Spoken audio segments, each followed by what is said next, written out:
ਸਤਿ ਸ਼੍ਰੀ ਅਕਾਲ ਜੀ, ਤੁਸੀਂ ਦੇਖ ਰਹੇ ਹੋ ਪੰਜਾਬ ਮੇਲ USA ਟੀਵੀ। ਮੈਂ ਹਾਂ ਵਰੁਣ ਕੌਰ ਮਾਨ।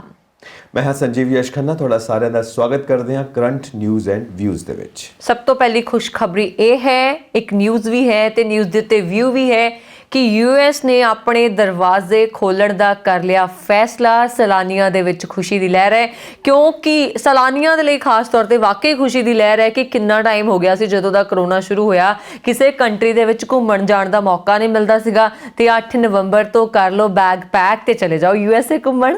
ਬਿਲਕੁਲ ਜੀ, ਪਰ ਕੋਵਿਡ ਵਾਸਤੇ ਤੁਹਾਨੂੰ ਪਰਮਿਸ਼ਨ ਲੈਣੀ ਪਏਗੀ। ਹਾਂ ਉਹ ਤਾਂ ਹੈ, ਕਿਉਂਕਿ ਤੁਹਾਨੂੰ ਇੰਜੈਕਸ਼ਨ ਲੱਗੇ ਹੋਣੇ ਚਾਹੀਦੇ ਨੇ, ਮੈਡੀਕੇਸ਼ਨ ਹੋਣੀ ਚਾਹੀਦੀ ਹੈ। ਔਰ 18 ਸਾਲ ਤੋਂ ਜਿਹੜੇ ਘੱਟ ਉਮਰ ਦੇ ਨੇ, 2 ਸਾਲ ਤੋਂ ਲੈ ਕੇ 17 ਸਾਲ ਦੇ ਬੱਚੇ ਨੇ, ਉਹਨਾਂ ਦਾ ਫਲਾਈਟ ਤੋਂ ਪਹਿਲਾਂ ਟੈਸਟ ਜ਼ਰੂਰ ਹੋਏਗਾ ਤਾਂ ਕਿ ਉਹ ਵੀ ਸ਼ੋਰ ਹੋ ਜਾਣ ਕਿ ਉਹਨਾਂ ਨੂੰ ਵੀ ਕੋਵਿਡ ਦੀ ਕੋਈ ਸ਼ਿਕਾਇਤ ਨਹੀਂ ਹੈ। ਬਿਲਕੁਲ ਸਹੀ ਗੱਲ ਹੈ, ਕਿਉਂਕਿ ਤੁਹਾਨੂੰ ਸਬੂਤ ਦਿਖਾਉਣੇ ਹੋਣਗੇ ਕਿ ਤੁਹਾਨੂੰ ਕਰੋਨਾ ਤਾਂ ਨਹੀਂ ਹੈ।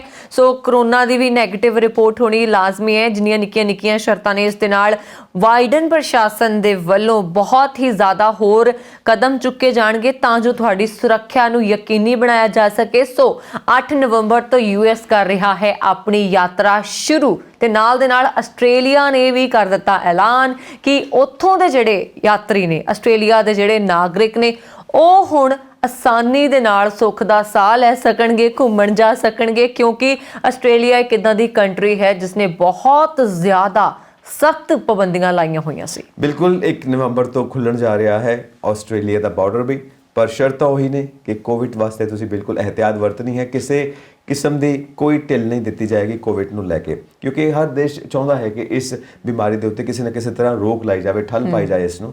ਇਸ ਕਰਕੇ ਆਸਟ੍ਰੇਲੀਆ ਦੀ ਗਵਰਨਮੈਂਟ ਵੀ ਬਿਲਕੁਲ ਜ਼ਿਆਦਾ ਸੁਚੇਤ ਹੈ, ਅਲਰਟ ਹੈ। ਔਰ ਐਜ਼ ਅ ਰਿਸਪੌਂਸਿਬਲ ਸਿਟੀਜ਼ਨ ਸਾਨੂੰ ਖੁਦ ਵੀ ਆਪਣੀ ਜ਼ਿੰਮੇਵਾਰੀ ਸਮਝਣੀ ਚਾਹੀਦੀ ਹੈ ਕਿ ਇਹ ਜੋ ਹੋ ਰਿਹਾ ਸਾਡੀ ਭਲਾਈ ਵਾਸਤੇ ਹੋ ਰਿਹਾ ਹੈ। ਸਾਨੂੰ ਖੁਦ ਨੂੰ ਵੀ ਬਚਾਉਣਾ ਹੈ ਤੇ ਬਾਕੀਆਂ ਨੂੰ ਵੀ ਸਾਨੂੰ ਆਪਣੀ ਇਨਫੈਕਸ਼ਨਸ ਤੋਂ ਬਚਾਉਣਾ ਹੈ। ਬਿਲਕੁਲ ਸਹੀ ਗੱਲ ਹੈ। ਔਰ ਜੇ ਤੁਸੀਂ ਆਸਟ੍ਰੇਲੀਆ ਦੇ ਵਿੱਚ ਰਹਿੰਦੇ ਹੋ ਫਿਰ ਤਾਂ ਤੁਸੀਂ ਬੇਬਾਕੀ ਦੇ ਨਾਲ ਕਿਤੇ ਵੀ ਘੁੰਮਣ ਜਾਓ, ਪਰ ਜੇ ਤੁਸੀਂ ਆਸਟ੍ਰੇਲੀਆ ਦੇ ਵਿੱਚ ਨਹੀਂ ਰਹਿੰਦੇ ਤਾਂ ਤੁਹਾਨੂੰ ਕਈ ਸ਼ਰਤਾਂ ਨੇ ਜਿਨ੍ਹਾਂ ਨੂੰ ਫੋਲੋ ਕਰਨਾ ਪਏਗਾ। ਉਹ ਤੁਹਾਨੂੰ ਪਤਾ ਲੱਗ ਜਾਏਗਾ ਜਦੋਂ ਤੁਸੀਂ ਯਾਤਰਾ ਦੀ ਤਿਆਰੀ ਕਰੋਗੇ। ਪਰ ਹੁਣ ਅਗਲੀ ਖਬਰ ਲੈਂਦੇ ਹਾਂ। ਕੈਲੀਫੋਰਨੀਆ ਦੀਆਂ ਬੰਦਰਗਾਹਾਂ ਦੇ ਉੱਤੇ ਕਾਮਿਆਂ ਦੀ ਕਾਫੀ ਜ਼ਿਆਦਾ ਘਾਟ ਆ ਗਈ ਹੈ ਔਰ ਕਾਮਿਆਂ ਦੇ ਘਾਟ ਦੇ ਕਾਰਨ ਜਿਹੜੀਆਂ ਸ਼ਿਪਸ ਨੇ ਉੱਥੇ ਖੜੀਆਂ ਨੇ, ਸਮਾਨ ਦੀ ਲੋਹਾ ਢੁਆਈ ਜਿਹਨੂੰ ਆਪਾਂ ਕਹਿੰਦੇ ਆ ਪੰਜਾਬੀ ਦੇ ਵਿੱਚ ਰੱਖਣਾ, ਲਾਉਣਾ, ਉਹਦੇ 'ਚ ਕਾਫੀ ਦਿੱਕਤ ਦਾ ਸਾਹਮਣਾ ਕਰਨਾ ਪੈ ਰਿਹਾ। ਬਿਲਕੁਲ ਜੀ, $24 ਲੱਖ ਦਾ ਲਗਭਗ ਸਮਾਨ ਜੋ ਹੈ ਉਹਦੇ ਸ਼ਿਪਸ ਦੇ ਵਿੱਚ ਪਿਆ ਹੈ ਜਿਸ ਨੂੰ ਲਾਉਣਾ ਹੈ। ਤਾਂ ਇਸ ਕਰਕੇ ਕਾਮਿਆਂ ਦੀ ਘਾਟ ਕਰਕੇ ਇਹ ਨਹੀਂ ਹੋ ਪਾ ਰਿਹਾ। ਤੇ ਹੋ ਕੀ ਰਿਹਾ ਹੈ ਕਿ ਡਿਮਾਂਡ ਐਂਡ ਸਪਲਾਈ ਦੇ ਵਿੱਚ ਬਹੁਤ ਜ਼ਿਆਦਾ ਗੈਪ ਵੱਧ ਗਿਆ ਹੈ, ਜਿਸ ਕਰਕੇ ਕੀਮਤਾਂ ਵਧਣ ਲੱਗ ਪਈਆਂ ਨੇ ਤੇ ਜੋ ਨਾਗਰਿਕ ਨੇ ਜਿਨ੍ਹਾਂ ਨੂੰ ਉਹ ਚੀਜ਼ਾਂ ਚਾਹੀਦੀਆਂ ਨੇ ਜ਼ਰੂਰੀ ਤੌਰ ਤੇ, ਉਹਨਾਂ ਵਾਸਤੇ ਕਾਫੀ ਮੁਸ਼ਕਿਲ ਖੜੀ ਹੋ ਗਈ ਹੈ। ਤੇ ਜਿਨ੍ਹਾਂ ਨੇ ਉਹ ਚੀਜ਼ਾਂ ਮੰਗਵਾਈਆਂ ਨੇ, ਜੋ ਸੇਲਜ਼ਮੈਨ ਨੇ ਜਾਂ ਜੋ ਬਿਜ਼ਨਸਮੈਨ ਨੇ, ਉਹਨਾਂ ਵਾਸਤੇ ਵੀ ਮੁਸ਼ਕਿਲ ਜ਼ਿਆਦਾ ਹੋ ਗਈ ਹੈ ਕਿਉਂਕਿ ਉਹਨਾਂ ਨੂੰ ਵੀ ਜ਼ਿਆਦਾ ਕੀਮਤ ਦੇਣੀ ਪਏਗੀ। ਤਾਂ ਕੁੱਲ ਮਿਲਾ ਕੇ ਸਾਰੇ ਜਾਣੇ ਸਫਰ ਕਰ ਰਹੇ ਨੇ, ਸਾਰੇ ਜਾਣੇ ਮੁਸੀਬਤ ਵਿੱਚ ਨੇ ਕਿਉਂਕਿ ਡਿਮਾਂਡ ਐਂਡ ਸਪਲਾਈ ਇੰਬੈਲੈਂਸ ਹੋ ਚੁੱਕੀ ਹੈ। ਬਿਲਕੁਲ। ਤੇ ਹੁਣ ਅਗਲੇ ਇੱਕ ਲੈਂਦੇ ਹਾਂ ਖਾਸ ਖਬਰ। ਅਸਲ ਦੇ ਵਿੱਚ ਖਾਸ ਤਾਂ ਸਾਰੀਆਂ ਖਬਰਾਂ ਹੁੰਦੀਆਂ ਨੇ ਤੇ ਨਜ਼ਰੀਆ ਹਰ ਖਬਰ ਦੇ ਉੱਤੇ ਹਰ ਬੰਦੇ ਦਾ ਆਪਣਾ ਆਪਣਾ ਹੁੰਦਾ ਹੈ। ਆਪਾਂ ਆਪਣਾ ਨਜ਼ਰੀਆ ਪੇਸ਼ ਕਰਦੇ ਹਾਂ, ਦੱਸਦੇ ਹਾਂ, ਪਰ ਹੁਣ ਜਿਹੜਾ ਆਪਣੇ ਦੋਨਾਂ ਦਾ ਨਜ਼ਰੀਆ ਹੋਣਾ ਨਾ, ਮੈਨੂੰ ਯਕੀਨ ਹੈ ਕਿ ਸਾਰੇ ਸੁਣਨ ਵਾਲਿਆਂ ਦਾ ਨਜ਼ਰੀਆ ਇਹੀ ਹੋਏਗਾ ਕਿ ਵਾਹ ਕਿਆ ਬਾਤ ਹੈ। ਕੈਨੇਡਾ ਦੇ ਵਿੱਚ ਇੱਕ ਨੌਜਵਾਨ ਦੀ ਜਾਨ ਬਚਾਈ ਗਈ ਸਿੱਖ ਨੌਜਵਾਨਾਂ ਦੇ ਵੱਲੋਂ। ਉਸ ਨੌਜਵਾਨ ਦੀ ਜਿਹੜਾ ਪਾਣੀ ਦੇ ਵਿੱਚ ਫਸ ਚੁੱਕਿਆ ਸੀ, ਉਸਨੂੰ ਲੰਘਣ ਦੇ ਲਈ ਰਾਹ ਨਹੀਂ ਮਿਲ ਰਿਹਾ ਸੀ ਤੇ ਉਹਨਾਂ ਨੇ ਆਪਣੀਆਂ ਪੱਗਾਂ ਜੋੜ ਕੇ ਰੱਸੀ ਬਣਾਈ, ਉਸ ਨੌਜਵਾਨ ਨੂੰ ਬਚਾ ਲਿਆ ਗਿਆ। ਉਸ ਦੀ ਕਾਫੀ ਸ਼ਲਾਘਾ ਕੀਤੀ ਜਾ ਰਹੀ ਹੈ। ਹੁਣ ਕੈਨੇਡਾ ਦੇ ਵਿੱਚ ਉਹਨਾਂ ਨੌਜਵਾਨਾਂ ਨੂੰ ਸਨਮਾਨਿਤ ਕੀਤਾ ਜਾਏਗਾ ਜਿਨ੍ਹਾਂ ਨੇ ਇੱਕ ਸ਼ਖਸ ਦੀ ਮੌਕੇ ਤੇ ਹੀ ਜਾਨ ਬਚਾਈ ਹੈ। ਬਿਲਕੁਲ ਜੀ, ਸਾਡੀ ਪੱਗ, ਸਾਡੀ ਦਸਤਾਰ ਸਾਨੂੰ ਮਾਣ ਹੈ ਹਮੇਸ਼ਾ। ਜਿੱਥੇ ਇਹ ਸਾਡੇ ਸਿਰ ਦਾ ਤਾਜ ਹੈ, ਨਾਲ ਦੀ ਨਾਲ ਦੂਸਰੇ ਦੀ ਜਾਨ ਬਚਾਉਣ ਦੇ ਵੀ ਅਸੀਂ ਇਹਨੂੰ ਕੰਮ ਲਿਆਉਂਦੇ ਹਾਂ ਔਰ ਇਹ ਇਸਤੇਮਾਲ ਕਰਦੇ ਹਾਂ। ਗੁਰੂ ਸਾਹਿਬ ਦੀ ਇਹ ਦੇਣ ਹੈ। ਤਾਂ ਅੱਜ ਉਹਨਾਂ ਸਿੱਖ ਨੌਜਵਾਨਾਂ ਦੇ ਵਾਸਤੇ ਸਾਰੀ ਦੁਨੀਆ ਦੇ ਵਿੱਚ ਇੱਜ਼ਤ ਵਧੀ ਹੈ ਤੇ ਪੁਲਿਸ ਵੱਲੋਂ, ਕੈਨੇਡਾ ਦੀ ਪੁਲਿਸ ਵੱਲੋਂ ਉਹਨਾਂ ਨੂੰ ਸਨਮਾਨਿਤ ਕੀਤਾ ਜਾ ਰਿਹਾ ਹੈ ਕਿ ਉਹਨਾਂ ਨੇ ਸ਼ਲਾਘਾਯੋਗ ਕੰਮ ਕੀਤਾ ਹੈ। ਇੱਕ ਇਨਸਾਨ ਦੀ ਜਾਨ ਬਚਾਈ ਜੋ ਕਿ ਦਰਿਆ ਦੇ ਵਿੱਚ ਫਸ ਚੱਲਿਆ ਸੀ, ਪਾਣੀ ਬਹੁਤ ਜ਼ਿਆਦਾ ਤੇਜ਼ ਸੀ। ਉਹਦੀਆਂ ਚੀਕਾਂ ਸੁਣ ਕੇ ਇਹ ਨੌਜਵਾਨ ਉੱਥੇ ਪਹੁੰਚੇ ਤੇ ਪੂਰੀ ਜ਼ੋਰ ਲਗਾ ਕੇ ਆਪਣੀ ਜਾਨ ਨੂੰ ਜ਼ੋਖਿਮ ਵਿੱਚ ਪਾ ਕੇ ਇਹਨਾਂ ਨੇ ਉਸ ਨੌਜਵਾਨ ਦੀ ਜਾਨ ਬਚਾਈ ਹੈ। ਇਸ ਕਰਕੇ ਇਹਨਾਂ ਵਾਸਤੇ ਤਾਂ ਐਪਰੀਸੀਏਸ਼ਨ ਬਣਦੀ ਹੈ। ਬਿਲਕੁਲ ਸਹੀ ਗੱਲ ਹੈ। ਔਰ ਦੇਖੋ ਸਿੱਖ ਨੌਜਵਾਨਾਂ ਦੇ ਲਈ ਤਾਂ ਮਾਣ ਹੁੰਦੀ ਹੈ ਪਗੜੀ, ਸ਼ਾਨ ਹੁੰਦੀ ਹੈ ਪਗੜੀ, ਨਾਲ ਦੇ ਨਾਲ ਜਿੰਨੇ ਵੀ ਪੰਜਾਬੀ ਨੌਜਵਾਨ ਨੇ, ਤੁਸੀਂ ਦੇਖਿਓ ਕਿ ਕਿਸੇ ਵੀ ਧਰਮ ਨਾਲ ਸੰਬੰਧਿਤ ਚਾਹੇ ਹੋਣਗੇ ਨਾ, ਉਹ ਪੱਗ ਬੰਨ੍ਹ ਕੇ ਬਹੁਤ ਖੁਸ਼ ਹੁੰਦੇ ਨੇ, ਚਾਹੇ ਉਹ ਕਿਸੇ ਵੀ ਰਿਲੀਜਨ ਦੇ ਨਾਲ ਰਿਲੇਸ਼ਨ ਰੱਖਦੇ ਨੇ, ਤੇ ਆਪਣੇ ਵਿਆਹ ਦੇ ਉੱਤੇ ਵੀ ਪੱਗ ਬੰਨ੍ਹ ਕੇ ਚਾਅ ਪੂਰਾ ਕਰਦੇ ਨੇ। ਪਰਮੀਸ਼ ਵਰਮਾ ਸਭ ਤੋਂ ਤਾਜ਼ਾ ਉਦਾਹਰਨ ਹੈ ਕਿ ਉਹਨਾਂ ਨੇ ਵਰਮਾ ਹੋ ਕੇ ਵੀ ਇੰਨੀ ਸੋਹਣੀ ਦਸਤਾਰ ਨੂੰ ਆਪਣੇ ਸਿਰ ਤੇ ਸਜਾਇਆ। ਇਹ ਸਾਡੀ ਏਕਤਾ ਹੈ, ਸਾਡੀ ਅਖੰਡਤਾ ਹੈ, ਸਾਡੀ ਮੁਹੱਬਤ ਹੈ। ਔਰ ਪੰਜਾਬੀਆਂ ਦੀ ਇਸ ਦਸਤਾਰ ਦਾ ਜਿਹੜਾ ਮਾਣ ਹੈ ਨਾ, ਹਮੇਸ਼ਾ ਦੇਖਣ ਨੂੰ ਮਿਲਦਾ ਹੈ। ਕਹਿੰਦੇ ਮਤਲਬ ਕਿ ਪੱਗ ਤੋਂ ਪਛਾਣਿਆ ਜਾਂਦਾ ਕਿ ਇਹ ਪੰਜਾਬੀ ਹੈ। ਸੋ ਇੱਕ ਵਾਰੀ ਉਸ ਪੱਗ ਨੇ ਇੱਕ ਵਾਰੀ ਫਿਰ ਤੋਂ ਸਾਬਿਤ ਕਰ ਦਿੱਤਾ ਕਿ ਜਿੱਥੇ ਪੰਜਾਬੀ ਹੋਣਗੇ ਉੱਥੇ ਕਿਸੇ ਨੂੰ ਕੋਈ ਵੀ ਖਤਰਾ ਕਦੇ ਜੇ ਹੋਇਆ ਤੇ ਬਚਾ ਲਿਆ ਜਾਏਗਾ। ਬਿਲਕੁਲ ਜੀ, ਪੂਰੀ ਦੁਨੀਆ ਵਿੱਚ ਸਾਡੇ ਭਾਰਤ ਦੀ ਪਹਿਚਾਨ ਹੈ ਸਾਡੀ ਦਸਤਾਰ, ਤੇ ਸਾਡਾ ਇਹ ਸਰਮਾਇਆ ਹੈ, ਇਹਨੂੰ ਸਾਂਭ ਕੇ ਰੱਖੀਏ, ਕਿਉਂਕਿ ਇਹ ਸਾਨੂੰ ਜਿੱਥੇ ਮਾਣ ਦਿੰਦੀ ਹੈ ਨਾਲ ਦੀ ਨਾਲ ਸਾਡੇ ਔਖੇ ਵੇਲੇ ਵੀ ਕੰਮ ਆਉਂਦੀ ਹੈ। ਤਾਂ ਇੱਕ ਤਰ੍ਹਾਂ ਨਾਲ ਜਦੋਂ ਦੇਖਿਆ ਜਾਂਦਾ ਹੈ ਕਿ ਯੁੱਧ ਵੇਲੇ ਵੀ ਗੁਰੂ ਸਾਹਿਬਾਨ ਨੇ ਜਦੋਂ ਦਸਤਾਰ ਦਾ ਇਸਤੇਮਾਲ ਕੀਤਾ ਹੈ, ਜਿਵੇਂ ਅੱਜ ਕੱਲ੍ਹ ਹੈਲਮਟ ਪਾਈ ਜਾਂਦੀ ਹੈ, ਉਸੇ ਤਰ੍ਹਾਂ ਹੀ ਸਿਰ ਨੂੰ ਕਿਸੇ ਵੀ ਪ੍ਰਕਾਰ ਦੀ ਚੋਟ ਤੋਂ ਬਚਾਉਣ ਦੇ ਵਾਸਤੇ, ਸੱਟ ਤੋਂ ਬਚਾਉਣ ਵਾਸਤੇ ਪੱਗ ਦਾ ਇਸਤੇਮਾਲ ਕੀਤਾ ਗੁਰੂ ਸਾਹਿਬਾਨ ਨੇ। ਔਰ ਉਸ ਦਸਤਾਰ ਨੂੰ ਜਿਸ ਤਰ੍ਹਾਂ ਆਪਾਂ ਦੇਖਦੇ ਹਾਂ, ਸਾਡੇ ਨਿਹੰਗ ਸਿੰਘ ਜੋ ਬਾਣਾ ਪਾਉਂਦੇ ਨੇ, ਉਹਨਾਂ ਦੀ ਇੱਥੋਂ ਲਾਓ, ਅਸੀਂ ਦੇਖਦੇ ਹਾਂ ਕਿ ਸਾਡੇ ਨਿਹੰਗ ਸਿੰਘ ਜੋ ਬਾਣਾ ਪਾਉਂਦੇ ਨੇ, ਉਹਨਾਂ ਦੇ ਦਸਤਾਰ ਕਾਫੀ ਵੱਡੇ ਸਾਈਜ਼ ਦੀ ਹੁੰਦੀ ਹੈ, ਇੱਕ ਤਰ੍ਹਾਂ ਨਾਲ ਉਹਨਾਂ ਦੇ ਸਿਰ ਨੂੰ ਬਚਾਉਂਦੀ ਹੈ ਕਿਸੇ ਵੀ ਤਰ੍ਹਾਂ ਦੇ ਵਾਰ ਤੋਂ। ਬਿਲਕੁਲ ਸਹੀ ਗੱਲ ਹੈ। ਤੁਸੀਂ ਦੇਖੋ ਜੇ ਆਪਾਂ ਇੰਡੀਆ ਦੀ ਗੱਲ ਕਰ ਰਹੇ ਨਾ, ਇੰਡੀਆ ਦੇ ਵਿੱਚ ਕਿੰਨੀਆਂ ਸਟੇਟਸ ਆ, ਇਹ ਵੀ ਕਮਾਲ ਦੀ ਗੱਲ ਹੈ ਕਿ ਹਰਿਆਣਾ ਦੇ ਵਿੱਚ ਪੱਗ ਹੋਰ ਤਰ੍ਹਾਂ ਬੰਨੀ ਜਾਂਦੀ ਹੈ, ਰਾਜਸਥਾਨ ਦੇ ਵਿੱਚ ਪੱਗ ਹੋਰ ਤਰ੍ਹਾਂ ਬੰਨੀ ਜਾਂਦੀ ਆ, ਪੰਜਾਬ ਦੇ ਵਿੱਚ ਪੱਗ ਹੋਰ ਤਰ੍ਹਾਂ ਬੰਨੀ ਜਾਂਦੀ ਆ। ਸੋ ਵਧੀਆ ਇਹ ਖਬਰ, ਬਹੁਤ ਮਾਣ ਵਾਲੀ ਵੀ ਗੱਲ ਹੈ ਤੇ ਬੜਾ ਸ਼ਲਾਘਾਯੋਗ ਕਦਮ ਜਿਹੜਾ ਨੌਜਵਾਨਾਂ ਵੱਲੋਂ ਚੱਕਿਆ ਗਿਆ। ਅਸੀਂ ਉਸ ਨੂੰ ਸਲਾਮ ਕਰਦੇ ਹਾਂ, ਉਹਨਾਂ ਦੇ ਜਜ਼ਬੇ ਨੂੰ, ਕਿਉਂਕਿ ਕਿਸੇ ਦੀ ਐਨ ਮੌਕੇ ਤੇ ਜਾਨ ਬਚਾ ਦੇਣੀ ਉਸਦੇ ਪਰਿਵਾਰ ਦੇ ਲਈ, ਉਸ ਸ਼ਖਸ ਦੇ ਲਈ ਬਹੁਤ ਵੱਡੀ ਗੱਲ ਹੁੰਦੀ ਹੈ। ਬਿਲਕੁਲ ਜੀ, ਭਾਰਤ ਦੇ ਵੱਖ-ਵੱਖ ਇਲਾਕਿਆਂ ਦੇ ਵਿੱਚ ਵੱਖ-ਵੱਖ ਕਿਸਮ ਦੀ ਪੱਗ ਬੰਨੀ ਜਾਂਦੀ ਹੈ, ਹਰ ਇੱਕ ਦਾ ਆਪਣਾ ਸਟਾਈਲ ਹੈ। ਔਰ ਸਾਨੂੰ ਇਹ ਵੀ ਨਹੀਂ ਭੁੱਲਣਾ ਚਾਹੀਦਾ, ਜਦੋਂ ਆਜ਼ਾਦੀ ਦੇ ਵਾਸਤੇ ਅਸੀਂ ਅੰਦੋਲਨ ਕਰ ਰਹੇ ਸੀ ਤਾਂ ਭਗਤ ਸਿੰਘ ਦੇ ਪਰਿਵਾਰ ਵੱਲੋਂ ਮੁਹਿੰਮ ਚਲਾਈ ਗਈ ਸੀ, ਪਗੜੀ ਸੰਭਾਲ ਜੱਟਾ, ਤਾਂ ਉਦੋਂ ਵੀ ਪੱਗ ਸਾਡੀ ਪਹਿਚਾਨ ਬਣੀ, ਸਾਡੀ ਆਜ਼ਾਦੀ ਦਾ ਜੋ ਸੰਘਰਸ਼ ਹੈ ਉਹਦੀ ਪਹਿਚਾਨ ਬਣੀ। ਤਾਂ ਪੂਰੇ ਭਾਰਤ ਦੀ ਜੋ ਪਹਿਚਾਨ ਹੈ ਪੂਰੀ ਦੁਨੀਆ ਦੇ ਵਿੱਚ, ਉਹ ਦਸਤਾਰ ਦੇ ਨਾਲ ਹੈ। ਤੇ ਦੂਸਰੀ ਹੁਣ ਖਬਰ ਆਪਾਂ ਲੈਨੇ ਆ, ਕੈਪਟਨ ਅਮਰਿੰਦਰ ਸਿੰਘ ਹੋਣਾ ਨੇ ਐਲਾਨ ਕੀਤਾ ਹੈ ਕਿ ਉਹ ਆਪਣੀ ਨਵੀਂ ਪਾਰਟੀ ਬਣਾਉਣ ਦੇ ਲਈ ਅਰਜ਼ੀ ਭੇਜ ਚੁੱਕੇ ਨੇ ਚੋਣ ਕਮਿਸ਼ਨ ਨੂੰ। ਜਿੱਦਾਂ ਹੀ ਚੋਣ ਕਮਿਸ਼ਨ ਦੇ ਵੱਲੋਂ ਕੋਈ ਵੀ ਪਰਮਿਸ਼ਨ ਉਹਨਾਂ ਨੂੰ ਮਿਲ ਜਾਂਦੀ ਹੈ, ਪਾਰਟੀ ਦਾ ਨਾਮ ਅਨਾਉਂਸ ਹੋ ਜਾਏਗਾ। ਇਹ ਗੱਲਾਂ ਬਕਾਇਦਾ ਉਹਨਾਂ ਨੇ ਪ੍ਰੈਸ ਕਾਨਫਰੰਸ ਕਰਕੇ ਦੱਸੀਆਂ। ਹਾਲੇ ਤੱਕ ਪਾਰਟੀ ਦਾ ਨਾਮ ਜਿਹੜਾ ਹੈ ਉਹ ਜਨਤਕ ਨਹੀਂ ਕੀਤਾ ਗਿਆ। ਸ਼ਾਇਦ ਜੋ ਅਟਕਲਾਂ ਲਾਈਆਂ ਜਾ ਰਹੀਆਂ ਨੇ, ਜੋ ਵੀ ਸੋਚਿਆ ਸਮਝਿਆ ਜਾ ਰਿਹਾ ਹੈ ਕਿ ਸ਼ਾਇਦ ਉਹਨਾਂ ਦੀ ਪਾਰਟੀ ਦਾ ਨਾਮ ਹੋਏਗਾ ਤਾਂ ਪੰਜਾਬ ਕਾਂਗਰਸ। ਹਜੇ ਤੱਕ ਇਹ ਮੈਚਿਓਰ ਨਹੀਂ ਹੈ ਚੀਜ਼, ਇਹ ਮੈਚਿਓਰ ਹੈ ਕਿਉਂਕਿ ਹਜੇ ਤਾਂ ਪਤਾ ਹੀ ਨਹੀਂ ਲੱਗ ਰਿਹਾ ਕਿ ਹੋਣਾ ਕੀ ਹੈ। ਔਰ ਇਸ ਪਾਰਟੀ ਦਾ ਫਿਊਚਰ ਕੀ ਹੋਏਗਾ ਕੋਈ ਨਹੀਂ ਜਾਣਦਾ, ਕਿਉਂਕਿ ਇਸ ਪਾਰਟੀ ਦੀਆਂ ਜੜ੍ਹਾਂ ਕਿੱਥੋਂ ਤੱਕ ਨੇ ਕੋਈ ਨਹੀਂ ਜਾਣਦਾ। ਇੱਕ ਸਿਰਫ ਕੈਪਟਨ ਸਾਹਿਬ ਨੂੰ ਲੋਕ ਪਹਿਚਾਣਦੇ ਨੇ ਕਿਉਂਕਿ ਸੀਐਮ ਰਹਿ ਚੁੱਕੇ ਨੇ ਕਾਫੀ ਦੇਰ ਤੋਂ, ਤਕਰੀਬਨ 50 ਸਾਲ ਤੋਂ ਸ਼ਾਇਦ ਰਾਜਨੀਤੀ ਦੇ ਵਿੱਚ ਉਹ ਸਰਗਰਮ ਨੇ, ਤਾਂ ਉਹਨਾਂ ਨੂੰ ਲੋਕ ਪਛਾਣਦੇ ਨੇ। ਬਾਕੀ ਪਾਰਟੀ ਦੇ ਵਿੱਚ ਕੌਣ ਹੋਣਗੇ ਕੋਈ ਨਹੀਂ ਜਾਣਦਾ। ਸੋ ਇਹ ਪਾਰਟੀ ਦਾ ਭਵਿੱਖ ਕੀ ਹੈ ਭਾਰਤ ਵਾਸਤੇ ਜਾਂ ਪੰਜਾਬ ਵਾਸਤੇ, ਕੀ ਕੁਝ ਕਰ ਸਕਦੇ ਨੇ, ਕਿਸੇ ਨੂੰ ਕੁਝ ਨਹੀਂ ਪਤਾ ਜੀ। ਬਿਲਕੁਲ। ਔਰ ਨਾਲ ਦੇ ਨਾਲ ਕੈਪਟਨ ਅਮਰਿੰਦਰ ਸਿੰਘ ਹੋਣਾ ਨੇ ਕਿਹਾ ਹੈ ਕਿ ਜਿਹੜੇ ਨਵਜੋਤ ਸਿੰਘ ਸਿੱਧੂ ਨੇ, ਉਹਨਾਂ ਦੇ ਬੀਜੇਪੀ ਦੇ ਨਾਲ ਕਾਫੀ ਵਧੀਆ ਰਿਲੇਸ਼ਨ ਰਹਿ ਚੁੱਕੇ ਨੇ ਤੇ ਸ਼ਾਇਦ ਹੱਲੇ ਵੀ ਉਹਨਾਂ ਦਾ ਜਿਹੜਾ ਸੰਬੰਧ ਹੈ ਬੀਜੇਪੀ ਦੇ ਨਾਲ ਪੂਰਾ ਹੈ। ਤੇ ਨਾਲ ਦੇ ਨਾਲ ਉਹਨਾਂ ਨੇ ਕਿਹਾ ਕਿ ਉਹ ਕੱਲ ਹੀ ਖੇਤੀ ਕਾਨੂੰਨ ਜਿਹੜੇ ਆ ਉਹਨਾਂ ਨੂੰ ਰੱਦ ਕਰਨ ਦੇ ਲਈ ਦਿੱਲੀ ਵਿੱਚ ਜਾ ਕੇ ਮੁਲਾਕਾਤ ਕਰਨਗੇ। ਸੋ ਕੈਪਟਨ ਅਮਰਿੰਦਰ ਸਿੰਘ ਹੋਣਾ ਨੇ ਕਾਫੀ ਜ਼ਿਆਦਾ ਗੱਲਾਂ ਬਾਤਾਂ ਆਪਣੀ ਇਸ ਪ੍ਰੈਸ ਕਾਨਫਰੰਸ ਦੇ ਜ਼ਰੀਏ ਕੀਤੀਆਂ। ਹੁਣ ਗੱਲਾਂ ਬਾਤਾਂ ਹੋ ਰਹੀਆਂ ਨੇ ਅਰੂਸਾ ਨੂੰ ਲੈ ਕੇ।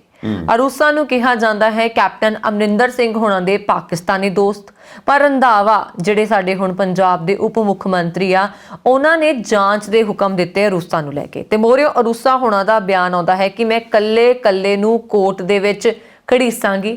ਉਹਨਾਂ ਨੇ ਲੱਕੜ ਬੱਗੇ ਦਾ ਜਿਹੜਾ ਸ਼ਬਦ ਹੁੰਦਾ ਉਸ ਦਾ ਇਸਤੇਮਾਲ ਕੀਤਾ। ਠੀਕ ਹੈ, ਚੱਲ ਰਿਹਾ ਹੈ, ਸਭ ਕੁਝ ਚੱਲ ਰਿਹਾ ਹੈ, ਡਰਾਮਾ ਚੱਲਦਾ ਰਹਿੰਦਾ ਆਪਣੇ ਦੇਸ਼ ਦੇ ਵਿੱਚ, ਤਰ੍ਹਾਂ ਦੇ ਡਰਾਮੇ ਹੁੰਦੇ ਰਹਿੰਦੇ ਨੇ, ਪਰ ਇਹਦਾ ਪਬਲਿਕ ਨੂੰ ਕੀ ਫਾਇਦਾ ਹੈ, ਇਹਦਾ ਦੇਸ਼ ਨੂੰ ਕੀ ਫਾਇਦਾ ਹੈ, ਸਮਾਜ ਨੂੰ ਕੀ ਫਾਇਦਾ ਹੈ, ਗੱਲ ਤਾਂ ਇਹ ਦੇਖਣ ਵਾਲੀ ਹੈ। ਤੁਹਾਨੂੰ, ਮੈਨੂੰ, ਸਭ ਨੂੰ ਕੀ ਫਾਇਦਾ ਇਹਦਾ? ਠੀਕ ਹੈ, ਚੱਲੀ ਜਾਂਦੇ ਨੇ। ਮੁੱਕਦੀ ਗੱਲ ਇਹ ਹੈ ਕਿ ਕੈਪਟਨ ਸਾਹਿਬ ਕਹਿੰਦੇ ਨੇ ਕਿ ਨਵੀਂ ਪਾਰਟੀ ਬਣਾਉਣੀ ਹੈ ਆਲਰੇਡੀ ਪਾਰਟੀਆਂ ਬਣੀਆਂ ਹੋਈਆਂ ਨੇ ਔਰ ਆਪਾਂ ਪਹਿਲਾਂ ਵੀ ਕਈ ਵਾਰ ਇਸ ਚੀਜ਼ ਨੂੰ ਡਿਸਕਸ ਕੀਤਾ ਹੈ ਕਿ ਜਿੰਨੀਆਂ ਪਾਰਟੀਆਂ ਹੋਣਗੀਆਂ ਉਨੀ ਜ਼ਿਆਦਾ ਵਿਚਾਰਧਾਰਾ ਹੋਏਗੀ। ਹੁਣ ਤੁਸੀਂ ਦੇਖੋ ਹਰ ਇਨਸਾਨ ਆਪਣੀ ਨਵੀਂ ਪਾਰਟੀ ਬਣਾ ਰਿਹਾ ਹੈ। ਇੰਨੀਆਂ ਪਾਰਟੀਆਂ ਪਹਿਲਾਂ ਹੀ ਬਣੀਆਂ ਹੋਈਆਂ ਨੇ ਤਾਂ ਇੰਨੀਆਂ ਜ਼ਿਆਦਾ ਪਾਰਟੀਆਂ ਕਰਨੀਆਂ ਕੀ ਨੇ? ਜਿੰਨੀਆਂ ਪਾਰਟੀਆਂ ਉਨੀਆਂ ਵਿਚਾਰਧਾਰਾਵਾਂ, ਉਨੀ ਹੀ ਪਬਲਿਕ, ਉਨੀ ਹੀ ਸਪੋਰਟਰ, ਉਨੇ ਹੀ ਵਰਕਰ। ਤਾਂ ਕੀ ਹੋ ਗਿਆ? ਵੰਡੀਆਂ ਪੈ ਗਈਆਂ ਨਾ, ਪਹਿਲਾਂ ਹੀ ਵੰਡੀਆਂ ਬਹੁਤ ਨੇ ਤਾਂ ਹੋਰ ਵੰਡੀਆਂ ਪਾ ਦਿੱਤੀਆਂ। ਪਰ ਜੋ ਸਾਡੇ ਕ੍ਰਾਂਤੀਕਾਰੀ ਮਿੱਤਰ ਰਹੇ ਨੇ ਜਿਨ੍ਹਾਂ ਨੇ ਸਾਨੂੰ ਕ੍ਰਾਂਤੀ ਦੇ ਵਿੱਚ ਆਜ਼ਾਦੀ ਦਿਵਾਈ ਹੈ, ਉਹ ਹਮੇਸ਼ਾ ਇਹ ਕਹਿੰਦੇ ਸੀ ਕਿ ਸਾਰੇ ਜਣੇ ਇਕੱਠੇ ਰਹੋ, ਜੁੜਨ 'ਚ ਹੀ ਕ੍ਰਾਂਤੀ ਹੈ। ਜਦੋਂ ਅਸੀਂ ਜੁੜਾਂਗੇ ਉਦੋਂ ਅਸੀਂ ਕ੍ਰਾਂਤੀ ਦੀ ਮੁਹਿੰਮ ਨੂੰ ਅੱਗੇ ਲੈ ਕੇ ਚੱਲਾਂਗੇ ਤੇ ਅੰਗਰੇਜ਼ਾਂ ਤੋਂ ਛੁਟਕਾਰਾ ਮਿਲੇਗਾ। ਤੇ ਅੱਜ ਅਸੀਂ ਇੰਨੀਆਂ ਪਾਰਟੀਆਂ ਬਣਾ ਕੇ, ਵੱਖੋ-ਵੱਖ ਪਾਰਟੀਆਂ ਬਣਾ ਕੇ ਅਸੀਂ ਬਹਿ ਜਾਵਾਂਗੇ ਤਾਂ ਕੌਣ ਕੀ ਕਰੇ ਕਿਸੇ ਨੂੰ ਨਹੀਂ ਪਤਾ। ਤਾਂ ਇੱਕ ਦੂਜੇ ਦੇ ਉੱਤੇ ਇਲਜ਼ਾਮ ਲਗਾਵਾਂਗੇ, ਇੱਕ ਦੂਜੇ ਦੇ ਨਾਲ ਪੋਲਿਟਿਕਸ ਖੇਡਾਂਗੇ। ਦੇਸ਼ ਦਾ ਕੀ ਬਣੂ, ਸਮਾਜ ਦਾ ਕੀ ਬਣੂ, ਨਾਗਰਿਕਾਂ ਦਾ ਕੀ ਬਣੂ? ਇਹਦੇ ਵਾਸਤੇ ਕਿਸੇ ਕੋਲ ਕੋਈ ਮਾਡਲ ਨਹੀਂ ਹੈ, ਕੋਈ ਏਜੰਡਾ ਨਹੀਂ ਹੈ, ਕੋਈ ਸਟ੍ਰੈਟਜੀ ਨਹੀਂ ਹੈ। ਸਵਾਲ ਇਹ ਪੈਦਾ ਹੁੰਦਾ ਹੈ ਕਿ ਨਵੇਂ ਮੁੱਖ ਮੰਤਰੀ, ਨਵੇਂ ਉਪ ਮੁੱਖ ਮੰਤਰੀ ਕੀ ਪੰਜਾਬ ਨੂੰ ਇਸ ਲਈ ਦਿੱਤੇ ਗਏ ਸੀਗੇ ਹਾਈ ਕਮਾਂਡ ਦੇ ਵੱਲੋਂ ਕਿ ਅਰੂਸਾ ਆਲਮ ਦੀਆਂ ਜਿਹੜੀਆਂ ਗੱਲਾਂ ਨੇ ਜਾਂ ਅਰੂਸਾ ਦੇ ਮੁੱਦਿਆਂ ਦੇ ਉੱਤੇ ਚਰਚਾ ਕੀਤੀ ਜਾਏ? ਬਿਲਕੁਲ। ਨਵੇਂ ਮੁੱਖ ਮੰਤਰੀ, ਨਵੇਂ ਉਪ ਮੁੱਖ ਮੰਤਰੀ ਇਸ ਲਈ ਬਣੇ ਨੇ ਕਿ ਪੰਜਾਬ ਦੇ ਜਿਹੜੇ ਮੁੱਦੇ ਪਏ ਹੋਏ ਨੇ ਉਹਨਾਂ ਨੂੰ ਬਚਾਇਆ ਜਾ ਸਕੇ। ਹੁਣ ਇੱਕ ਗੱਲ ਸੋਚਣ ਵਾਲੀ ਇੱਥੇ ਹੈ ਕਿ ਕੈਪਟਨ ਅਮਰਿੰਦਰ ਸਿੰਘ ਹੋਣਾ ਨੇ ਨਵੀਂ ਪਾਰਟੀ ਤਾਂ ਬਣਾ ਦਿੱਤੀ, ਪਰ ਕੀ ਉਹ ਪੁਰਾਣੀ ਪਾਰਟੀ ਦੇ ਵਿੱਚ ਲੋਕਾਂ ਦੀਆਂ ਉਮੀਦਾਂ ਤੇ ਖਰੇ ਉਤਰੇ? ਜੇ ਖਰੇ ਉਤਰੇ ਹੁੰਦੇ ਉਹਨਾਂ ਨੂੰ ਬਦਲਣ ਦੀ ਲੋੜ ਕਿਉਂ ਪੈਂਦੀ? ਜੇ ਉਹਨਾਂ ਨੂੰ ਬਦਲਿਆ ਗਿਆ ਉਹ ਖਰੇ ਨਹੀਂ ਉਤਰੇ, ਫਿਰ ਉਹ ਕੀ ਉਮੀਦ ਹੈ ਕਿ ਉਹਨਾਂ ਨੂੰ ਨਵੀਂ ਪਾਰਟੀ ਜਿਹੜੀ ਹੈ ਸਫਲਤਾ ਦਿਵਾਏਗੀ ਜਾਂ ਉਹਨਾਂ ਦੀ ਨਵੀਂ ਪਾਰਟੀ ਨੂੰ ਸਫਲਤਾ ਮਿਲੇਗੀ? ਸੋ ਇਹ ਬਹੁਤ ਵੱਡਾ ਸਵਾਲ ਹੈ ਕਿ ਤੁਸੀਂ ਪਾਰਟੀ ਦੇ ਅਹੁਦੇ ਤੋਂ ਹਟਾ ਦਿੱਤੇ ਜਾਂਦੇ ਹੋ ਕੇਵਲ ਤੇ ਕੇਵਲ ਇਸ ਲਈ ਕਿ ਤੁਸੀਂ ਕੰਮ ਨਹੀਂ ਕਰਦੇ ਹੋ, ਕਿ ਲੋਕ ਤੁਹਾਡੀ ਕਾਰਗੁਜ਼ਾਰੀ ਤੋਂ ਖੁਸ਼ ਨਹੀਂ ਹੈਗੇ। ਜਾਂ ਤਾਂ ਫਿਰ ਹੁਣ ਇੱਥੇ ਕੈਪਟਨ ਅਮਰਿੰਦਰ ਸਿੰਘ ਹੁਣੀ ਇਹ ਸੋਚਦੇ ਹੋਣਗੇ ਕਿ ਲੋਕ ਤਾਂ ਮੇਰੀ ਕਾਰਗੁਜ਼ਾਰੀ ਤੋਂ ਖੁਸ਼ ਆ ਜੀ। ਇਹ ਸ਼ਾਇਦ ਨਵਜੋਤ ਸਿੰਘ ਸਿੱਧੂ ਹੋਣਾ ਦਾ ਚਲਾਇਆ ਹੋਇਆ ਚੱਕਰ ਆ ਜਿਸ ਕਰਕੇ ਮੈਨੂੰ ਮੇਰੀ ਕੁਰਸੀ ਤੋਂ ਲਾ ਦਿੱਤਾ ਗਿਆ। ਮੈਂ ਇੱਕ ਵਾਰੀ ਨਵੀਂ ਕੁਰਸੀ ਆਪਣੀ ਖੁਦ ਤਿਆਰ ਕਰਕੇ ਉੱਤੇ ਬੈਠਾਂਗਾ ਤੇ ਮੈਨੂੰ ਜਿਹੜੀ ਹੈ ਜਿੱਤ ਹਾਸਲ ਹੋਏਗੀ। ਪਰ ਕਿਤੇ ਨਾ ਕਿਤੇ ਕਾਂਗਰਸ ਦੇ ਕੁਝ ਹੁੰਦੇ ਨਾ ਕਿ ਕੱਟੜ ਕਾਂਗਰਸੀ ਜਾਂ ਹੁੰਦੇ ਆ ਕਿ ਕੁਝ ਕੱਟੜ, ਮਤਲਬ ਹਰੇਕ ਪਾਰਟੀ ਦੇ ਕੋਈ ਨਾ ਕੋਈ ਕੱਟੜ ਵਰਕਰ ਹੁੰਦੇ ਆ। ਕਈ ਲੋਕ ਉਸ ਟਾਈਮ ਦੇ ਮੁੱਖ ਮੰਤਰੀ ਦੇ ਪੱਕੇ ਬੰਦੇ ਬਣ ਜਾਂਦੇ ਆ। ਸ਼ਾਇਦ ਕੈਪਟਨ ਅਮਰਿੰਦਰ ਸਿੰਘ ਹੋਣਾ ਨੂੰ ਇਹ ਹੋਣਾ ਆ ਕਿ ਜਿਹੜੇ ਮੇਰੇ ਪੱਕੇ ਬੰਦੇ ਆ ਉਹਨਾਂ ਦੀ ਵੋਟ ਮੈਂ ਕਾਂਗਰਸ ਨਾਲੋਂ ਤੋੜੂੰਗਾ ਜ਼ਰੂਰ, ਮੇਰੀ ਪਾਰਟੀ ਜਿੱਤੇ ਚਾਹੇ ਨਾ ਜਿੱਤੇ। ਮੈਨੂੰ ਇੱਥੇ ਇਹ ਏਜੰਡਾ ਜ਼ਿਆਦਾ ਲੱਗਦਾ ਪਿਆ ਕਿ ਕਾਂਗਰਸ ਦੀ ਵੋਟ ਕਿਸੇ ਤਰੀਕੇ ਨਾਲ ਟੁੱਟਣੀ ਚਾਹੀਦੀ ਹੈ, ਕੈਪਟਨ ਅਮਰਿੰਦਰ ਸਿੰਘ ਨੂੰ ਵੋਟ ਮਿਲੇ ਚਾਹੇ ਨਾ ਮਿਲੇ। ਪਰ ਮੈਂ ਇੱਥੇ ਇੱਕ ਵਾਰੀ ਸਾਰਿਆਂ ਨੂੰ ਸਾਫ਼ ਕਰ ਦੇਣਾ ਚਾਹੁੰਦੀ ਹਾਂ ਕਿ ਨਾ ਵੋਟ ਕਾਂਗਰਸੀਆਂ ਦੀ ਸੋਚ ਕੇ ਪਾਓ, ਨਾ ਅਕਾਲੀਆਂ ਦੀ ਸੋਚ ਕੇ ਪਾਓ। ਵੋਟ ਇਹ ਸੋਚ ਕੇ ਪਾਓ ਕਿ ਤੁਹਾਡੇ ਨਾਲ ਕੀ ਉਹ ਪਾਰਟੀ ਨੇ ਇਨਸਾਫ ਕੀਤਾ, ਕਿ ਤੁਹਾਡੇ ਮੁਹੱਲੇ ਦੇ ਵਿੱਚ ਜਿਹੜਾ ਨੁਮਾਇੰਦਾ ਖੜਾ ਹੋਣ ਜਾ ਰਿਹਾ ਉਸ ਦੀ ਬੈਕਗ੍ਰਾਉਂਡ ਕੀ ਹੈ, ਉਸ ਦੀ ਐਜੂਕੇਸ਼ਨ ਕਿੰਨੀ ਹੈ, ਉਸ ਤੋਂ ਤੁਸੀਂ ਕਿਹੜੀਆਂ ਫੈਸਿਲਿਟੀਜ਼ ਦੀ ਉਮੀਦ ਕਰਦੇ ਹੋ। ਤੇ ਨਾਲ ਦੇ ਨਾਲ ਕੀ ਕਿਸਾਨੀ ਅੰਦੋਲਨ ਦੀ ਆਵਾਜ਼ ਚੱਕਣ ਦੇ ਵਿੱਚ ਉਸਨੇ ਤੁਹਾਡਾ ਸਾਥ ਦਿੱਤਾ? ਵੋਟ ਪਾਉਣ ਤੋਂ ਪਹਿਲਾਂ ਇੱਕ ਵਾਰੀ ਦਿੱਲੀ ਦੇ ਬਾਰਡਰਾਂ ਤੇ ਬੈਠੇ ਉਹਨਾਂ ਸੂਰਮਿਆਂ ਨੂੰ ਚੇਤੇ ਕਰ ਲਿਓ ਜਿਨ੍ਹਾਂ ਨੂੰ ਸਾਲ ਹੋ ਗਿਆ ਧੱਕੇ ਖਾਂਦਿਆਂ ਨੂੰ ਔਰ ਸਾਡੇ ਹੱਕਾਂ ਲਈ ਵੀ ਬਰਾਬਰ ਹੀ ਲੜ ਰਹੇ ਆ। ਉਹ ਬਿਲਕੁਲ ਪਾਰਟੀ ਬਣਾਉਣਾ ਮਤਲਬ ਆਪਣੇ ਈਗੋ ਨੂੰ ਸੈਟੀਸਫਾਈ ਕਰਨਾ ਹੈ, ਹੋਰ ਤਾਂ ਇਹਦਾ ਕੋਈ ਮਤਲਬ ਨਿਕਲਦਾ ਨਹੀਂ ਹੈਗਾ। ਕਿਉਂਕਿ ਇੰਨੀਆਂ ਪਾਰਟੀਆਂ ਪਹਿਲਾਂ ਹੀ ਨੇ। ਕੰਮ ਕਰੋ, 70 ਸਾਲ ਹੋ ਗਏ ਸਾਨੂੰ ਦੇਖਦਿਆਂ ਨੂੰ ਆਜ਼ਾਦੀ ਤੋਂ ਬਾਅਦ। ਕਿੰਨਾ ਕੰਮ ਹੋਇਆ ਹੈ? ਇਹ ਨਹੀਂ ਕਿ ਕੰਮ ਨਹੀਂ ਹੋਇਆ, ਬਥੇਰਾ ਕੰਮ ਹੋਇਆ ਹੈ। ਪਰ ਜੋ ਕੰਮ ਨਹੀਂ ਹੋਇਆ ਉਹ ਹੋ ਸਕਦਾ ਸੀ, ਪਰ ਇਹ ਪਾਰਟੀ ਖੇਡਦੇ ਰਹੇ ਨਾ ਆਪਸ ਵਿੱਚ, ਪੋਲਿਟਿਕਸ ਖੇਡਦੇ ਰਹੇ ਤਾਂ ਉਹ ਕੰਮ ਵੀ ਰਹਿ ਗਿਆ। ਪਬਲਿਕ ਉਸੇ ਤਰ੍ਹਾਂ ਹੀ ਭੁਗਤ ਰਹੀ ਹੈ, ਪਬਲਿਕ ਨੂੰ ਉਸੇ ਤਰ੍ਹਾਂ ਹੀ ਪਰੇਸ਼ਾਨੀਆਂ ਨੇ। ਸੋ ਮੁੱਕਦੀ ਗੱਲ ਇਹ ਹੈ ਕਿ ਜੋ ਅਸਲ ਚੀਜ਼ ਹੈ, ਅਸਲ ਚੀਜ਼ ਦੇ ਉੱਤੇ ਕੰਮ ਕੌਣ ਕਰੇ? ਜਾਂ ਤਾਂ ਤੁਹਾਡੇ ਕੋਲ ਕਾਬਲੀਅਤ ਨਹੀਂ ਹੈ ਕਿ ਤੁਸੀਂ ਅਸਲ ਚੀਜ਼ ਦੇ ਉੱਤੇ ਕੰਮ ਕਰ ਸਕੋ ਤਾਂ ਫਿਰ ਪਿੱਛੇ ਹਟ ਜਾਓ। ਜਿਨ੍ਹਾਂ ਕੋਲ ਕਾਬਲੀਅਤ ਹੈ ਉਹਨਾਂ ਨੂੰ ਅੱਗੇ ਆਉਣ ਦਿਓ। ਪਿੱਛੇ ਹਟਣ ਦੀ ਗੱਲ ਤਾਂ ਚਲੋ ਖੈਰ ਆਪਣੇ ਆਪ 'ਚ ਮਜ਼ਾਕ ਲੱਗਦੀ ਹੈ ਕਿਉਂਕਿ ਉਹਨਾਂ ਨੂੰ ਜਿਪਸੀਆਂ ਵੀ ਚਾਹੀਦੀਆਂ, ਉਹਨਾਂ ਨੂੰ ਬਹੁਤ ਕੁਝ ਚਾਹੀਦਾ। ਸੋ ਪਿੱਛੇ ਹਟਣਾ ਇੰਨਾ ਪੋਸੀਬਲ ਨਹੀਂ ਹੈਗਾ। ਮਤਲਬ ਸਾਡੇ ਵੱਲੋਂ ਤਾਂ ਹੁਣੇ ਹੀ ਪਿੱਛੇ ਹਟ ਜਾਣ। ਦੇਖੋ ਨਾ, ਜਦੋਂ ਅਸੀਂ ਵੋਟ ਪਾਉਂਦੇ ਹਾਂ ਸਾਡੇ ਦਿਮਾਗ 'ਚ ਇਹੀ ਆਉਂਦਾ ਕਿ ਮੇਰੇ ਦਾਦੇ ਨੇ ਉਹਨੂੰ ਪਾਉਂਦਾ ਆ, ਮੇਰਾ ਬਾਬਾ ਉਹਨੂੰ ਪਾਉਂਦਾ ਆ, ਮੇਰਾ ਨਾਨਾ ਉਹਨੂੰ ਪਾਉਂਦਾ। ਇਸ ਤਾਂ ਜੀ ਪੱਕੇ ਆਹ ਪਾਰਟੀ ਦੇ ਬੰਦੇ ਆ। ਜਿਹੜੀ ਪੱਕੀ ਪਾਰਟੀਬਾਜ਼ੀ ਹੈ ਇਨਸਾਨ ਨੂੰ ਬਹੁਤ ਪਰੇਸ਼ਾਨ ਕਰਦੀ ਹੈ। ਹੁਣ ਅਸੀਂ ਕੀ ਦੇਖਦੇ ਹਾਂ ਪੰਜਾਬ ਦੇ ਵਿੱਚ, ਜਿੰਨੇ 5 ਸਾਲ ਜੇ ਮੰਨ ਲਓ 2 ਸਰਕਾਰਾਂ ਆ, ਸਰਕਾਰ ਨੰਬਰ A, ਸਰਕਾਰ ਨੰਬਰ B, ਜਿੰਨੀ ਦੇਰ ਸਰਕਾਰ ਨੰਬਰ A ਆ ਉਹਨਾਂ ਨੇ ਆਪਣੇ ਮਹੱਲੇ ਦੇ ਉਹਨਾਂ ਲੋਕਾਂ ਦੇ ਹੱਕ 'ਚ ਕੰਮ ਕਰ ਕਰਕੇ ਸਰਕਾਰ ਨੰਬਰ B ਦੇ ਬੰਦਿਆਂ ਦਾ ਨੁਕਸਾਨ ਕਰੀ ਜਾਣਾ। ਬਿਲਕੁਲ ਉੱਥੋਂ ਦੇ ਲੋਕਲ ਜਿਹੜੇ ਕਈ ਨੁਮਾਇੰਦੇ ਹੁੰਦੇ ਨੇ ਸਰਕਾਰਾਂ ਦੇ, ਔਰ ਜਿਹੜੇ ਦੀ ਸਰਕਾਰ ਹੁੰਦੀ ਉਹ ਬੜੇ ਟੌਰਚ ਫਿਰਦੇ ਹੁੰਦੇ, ਐਤਕੀ ਤਾਂ ਸਾਡੀ ਸਰਕਾਰ ਆ, ਐਤਕੀ ਬੋਲ ਕੇ ਦੇਖੇ ਉਹ। ਫਿਰ ਅਗਲੀ ਵਾਰ ਸਰਕਾਰ ਆ ਜਾਂਦੀ ਹੈ B ਨੰਬਰ ਸਰਕਾਰ, ਫਿਰ B ਨੰਬਰ ਸਰਕਾਰ ਵਾਲੇ ਚਾਹਮਲੇ ਫਿਰਦੇ। ਇਹਨਾਂ ਨੇ A ਸਰਕਾਰ ਨੇ ਆਪਣੇ ਟਾਈਮ ਤੇ ਸਾਨੂੰ ਦੁਖੀ ਕੀਤਾ ਸੀ, ਹੁਣ ਸਾਡੀ ਵਾਰੀ ਆ। ਸੋ AB ਦੇ ਚੱਕਰ 'ਚ BA ਹੋਈ ਜਾਂਦੀ ਹੈ, ਬਾਰ-ਬਾਰ BA ਕਰਕੇ ਕੋਈ ਫਾਇਦਾ ਨਹੀਂ, MA MPhil ਕਰ ਲਓ, PhD ਕਰ ਲਓ। ਸੋ 12 ਬੱਟਾ ਨਾ ਬਾਰੀ ਕੀ ਉਹਨੂੰ ਕਹਿੰਦੇ ਹੁੰਦੇ, ਮਤਲਬ ਕਿ ਤੂੰ ਉੱਠ ਕੁੜੇ ਤੂੰ ਮੈਂ ਬੈਠੀ ਹੈ ਨਾ, ਟਰਨ ਬਾਈ ਟਰਨ, ਬਾਰੀ ਬੱਟਾ ਆਪਾਂ ਪੰਜਾਬ 'ਚ ਕਹਿੰਦੇ, ਉਹ ਲੱਗਾ ਹੋਇਆ। ਐਤਕੀ ਇਹ ਆਉਣਗੇ ਉਹਨਾਂ ਦੇ ਬੰਦਿਆਂ ਨੂੰ ਦੇਖ ਲਾਂਗੇ, ਉਹ ਆਉਣਗੇ ਉਹਨਾਂ ਦੇ ਬੰਦਿਆਂ ਨੂੰ ਦੇਖ ਲਾਂਗੇ। ਸੋ ਇਹ ਚੀਜ਼ਾਂ ਆਮ ਸਾਫ਼ ਤੇ ਸਪਸ਼ਟ ਤੌਰ ਤੇ ਦੇਖਣ ਨੂੰ ਮਿਲਦੀਆਂ ਕਿ ਕਈ ਤਾਂ ਪਰਸਨਲ ਗਰਜਸ ਕੱਢਣ ਦੇ ਲਈ ਸਰਕਾਰਾਂ ਨੂੰ ਉਡੀਕਦੇ ਹੁੰਦੇ ਕਿ ਕਦੋਂ ਸਾਡੀ ਸਰਕਾਰ ਆਊਗੀ, ਐਤਕੀ ਇਹਨਾਂ ਨੇ ਸਾਡੀ ਗਲੀ ਨਹੀਂ ਬਣਨ ਦਿੱਤੀ, ਅਗਲੀ ਵਾਰੀ ਇਹਨਾਂ ਦੀ ਗਲੀ ਨਹੀਂ ਬਣਨ ਦੇਣੀ, ਸਾਡੀ ਗਲੀ ਦੇ ਵਿੱਚ ਟੈਲਾਂ ਲੱਗ ਕੇ ਸਾਡੀ ਗਲੀ ਪੱਕੀ ਹੋਣੀ ਸੀ, ਇਹਨਾਂ ਦੀ ਸਰਕਾਰ ਆ ਲੈਣ ਦਿਓ, ਇਹਨਾਂ ਦੀ ਗਲੀ ਨਹੀਂ ਪੱਕੀ ਹੋਣੀ, ਐਤਕੀ ਇਹਨਾਂ ਨੇ ਪਾਣੀ ਵਾਲੀਆਂ ਟੂਟੀਆਂ ਰੋਕੀਆਂ, ਅਗਲੀ ਵਾਰ ਤੁਹਾਡੀਆਂ ਪਾਣੀ ਵਾਲੀਆਂ ਟੂਟੀਆਂ ਰੋਕ ਦੇਣੀਆਂ।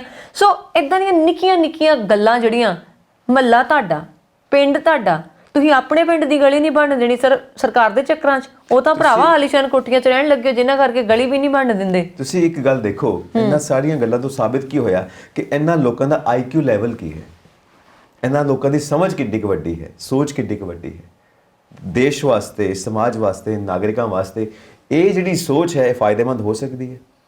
ਜਿਨ੍ਹਾਂ ਨੂੰ ਹਜੇ ਆਪ ਐਜੂਕੇਟ ਹੋਣ ਦੀ ਲੋੜ ਹੈ, ਉਹ ਦੇਸ਼ ਨੂੰ ਸੰਭਾਲਦੇ ਪਏ ਨੇ, ਉਹ ਦੇਸ਼ ਨੂੰ ਚਲਾਉਂਦੇ ਪਏ ਨੇ, ਵੱਖ-ਵੱਖ ਅਹੁਦਿਆਂ ਤੇ ਬੈਠੇ। ਸਾਰੇ ਨਹੀਂ ਕਿ ਸਾਰੇ ਹੀ ਨਾਕਾਬਿਲ ਨੇ, ਐਸੀ ਗੱਲ ਨਹੀਂ ਹੈ, ਕਾਬਿਲ ਬੰਦੇ ਮੌਜੂਦ ਨੇ, ਪਰ ਇਦਾਂ ਦੇ ਲੋਕਾਂ ਦੀ ਸਾਨੂੰ ਕੋਈ ਲੋੜ ਨਹੀਂ ਹੈ। ਜਾ ਕੇ ਆਪਣੇ ਘਰ ਬੈਠੋ, ਆਪਸ ਖੇਡੀ ਜਾਓ ਜੋ ਖੇਡਣਾ ਹੈ, ਪਰ ਜਿੱਥੇ ਦੇਸ਼ ਹੈ, ਜਿੱਥੇ ਸਮਾਜ ਹੈ, ਜਿੱਥੇ ਨਾਗਰਿਕ ਨੇ, ਉੱਥੇ ਇਦਾਂ ਦੀਆਂ ਗੱਲਾਂ ਨਹੀਂ ਹੋਣੀਆਂ ਚਾਹੀਦੀਆਂ। ਕਿਉਂ? ਕਾਰਨ ਇਹ ਹੈ ਕਿ ਜਦੋਂ ਤੱਕ ਤੁਸੀਂ ਆਪਣੀ ਸੋਚ ਨੂੰ ਪੁਖਤਾ ਨਹੀਂ ਕਰਦੇ, ਸੋਲਿਡ ਨਹੀਂ ਕਰਦੇ, ਉਦੋਂ ਤੱਕ ਤੁਸੀਂ ਕਿਸੇ ਵਾਸਤੇ ਵੀ ਫਾਇਦੇਮੰਦ ਸਾਬਿਤ ਨਹੀਂ ਹੋ ਸਕਦੇ। ਇਸ ਕਰਕੇ ਇੱਕ ਵਧੀਆ IQ ਲੈਵਲ ਦਾ ਬੰਦਾ, ਇੱਕ ਵਧੀਆ EQ ਲੈਵਲ ਦਾ ਬੰਦਾ ਹੀ ਚਾਹੀਦਾ ਹੈ ਜੋ ਦੇਸ਼ ਦੀ ਵਾਗਡੋਰ ਸੰਭਾਲੇ। ਅਲੱਗ-ਅਲੱਗ ਅਹੁਦਿਆਂ ਤੇ ਬੈਠੇ ਲੋਕ ਇਸ ਲੈਵਲ ਦੇ ਹੋਣੇ ਚਾਹੀਦੇ ਨੇ, ਉਹਨਾਂ ਦੀ ਸੋਚ ਇਸ ਲੈਵਲ ਦੀ ਹੋਣੀ ਚਾਹੀਦੀ ਹੈ। ਕਾਬਿਲ ਬੰਦੇ, ਇੰਟੈਲੀਜੈਂਟ ਬੰਦੇ ਹੋਣੇ ਚਾਹੀਦੇ। ਅਹੁਦੇ ਸੰਭਾਲਣ ਠੀਕ ਹੈ, ਪਰ ਅਹੁਦੇ ਸੰਭਾਲਣੇ ਕਿਹਦੇ ਵਜ੍ਹਾ ਨਾਲ? ਸਾਡੀ ਵਜ੍ਹਾ ਨਾਲ। ਵੋਟਾਂ ਤਾਂ ਅਸੀਂ ਫੇਰ ਇਹੀ ਸੋਚ ਕੇ ਪਾਉਣੀਆਂ, ਐਤਕੀ ਉਹਦੀ ਗਲੀ ਨਹੀਂ ਬਣਨ ਦਿੱਤੀ, ਐਤਕੀ ਸਾਡੀ ਨਹੀਂ ਬਣਨ ਦੇਣੀ। ਬਸ ਉਹੀ ਗੱਲ ਹੈ ਨਾ, ਕਿਉਂਕਿ ਗੱਲ ਸਾਰੀ ਵੋਟਰ ਦੇ ਉੱਤੇ ਆ ਜਾਂਦੀ ਹੈ। ਤੇ ਹੁਣ ਗੱਲ ਕਰਦੇ ਹਾਂ ਕੈਨੇਡਾ ਦੀਆਂ ਵੋਟਾਂ ਦੀ। ਵੋਟਾਂ ਹੋ ਗਈਆਂ, ਟਰੂਡੋ ਦੀ ਸਰਕਾਰ ਇੱਕ ਵਾਰੀ ਫਿਰ ਤੋਂ ਸੱਤਾ 'ਚ ਆਈ ਤੇ ਮੰਤਰੀ ਮੰਡਲ ਹੈ ਜਿਹੜਾ ਤਿਆਰ ਹੋ ਚੁੱਕਿਆ ਹੈ, ਵਿੱਚ ਜਿਹੜੀ ਪੰਜਾਬੀਆਂ ਨੂੰ ਜਗ੍ਹਾ ਮਿਲੀ ਹੈ, ਉਹ ਬਹੁਤ ਬਹੁਤ ਮਾਣ ਵਾਲੀ ਗੱਲ ਹੈ। ਸੋ ਪ੍ਰਾਈਮ ਮਿਨਿਸਟਰ ਸਾਹਿਬ ਜੋ ਕੈਨੇਡਾ ਦੇ ਨੇ, ਉਹਨਾਂ ਨੇ ਆਪਣੀ ਕੈਬਨਿਟ ਦਾ ਵਿਸਤਾਰ ਕੀਤਾ ਹੈ ਔਰ 3 ਜਾਣੇ ਜੋ ਭਾਰਤੀ ਮੂਲ ਦੇ ਨਿਵਾਸੀ ਨੇ ਉਹਨਾਂ ਨੂੰ ਵੀ ਸ਼ਾਮਿਲ ਕੀਤਾ ਹੈ। ਹਰਜੀਤ ਸਿੰਘ ਸੱਜਣ, ਉਹਨਾਂ ਨੂੰ ਦਿੱਤਾ ਹੈ ਅੰਤਰਰਾਸ਼ਟਰੀ ਵਿਕਾਸ ਮੰਤਰੀ ਦਾ ਅਹੁਦਾ, ਨਾਲ ਦਿੱਤਾ ਹੈ ਕਮਲ ਖੈਰਾ ਜੀ ਨੂੰ ਦਿੱਤਾ ਹੈ ਡਿਫੈਂਸ ਦਾ, ਤੇ ਜੋ ਅਨੀਤਾ ਆਨੰਦ ਨੇ ਉਹਨਾਂ ਨੂੰ ਬਜ਼ੁਰਗਾਂ ਦੇ ਮਾਮਲਿਆਂ ਦੇ ਵਿੱਚ ਉਹਨਾਂ ਨੂੰ ਇਹ ਸਾਰੀ ਜ਼ਿੰਮੇਵਾਰੀ ਸੰਭਾਲੀ ਗਈ ਹੈ।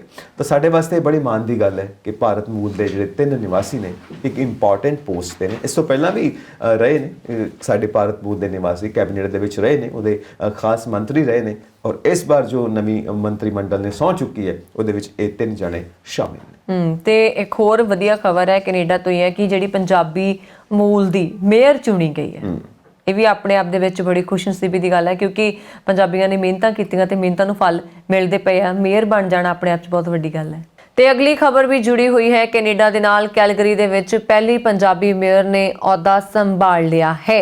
ਇਹ ਵੀ ਆਪਣੇ ਆਪ ਦੇ ਵਿੱਚ ਇੱਕ ਖੁਸ਼ੀ ਦੀ ਗੱਲ ਜੀ, ਬੜੀ ਖੁਸ਼ੀ ਦੀ ਗੱਲ ਹੈ, ਕਿਉਂਕਿ ਜੋਤੀ ਗੌਂਡਕ ਜੋ ਮੇਅਰ ਚੁਣੇ ਗਏ ਨੇ ਉਹ ਵੀ ਪੰਜਾਬ ਤੋਂ ਨੇ ਔਰ ਪੰਜਾਬ ਦੇ ਮੂਲ ਨਿਵਾਸੀ ਨੇ।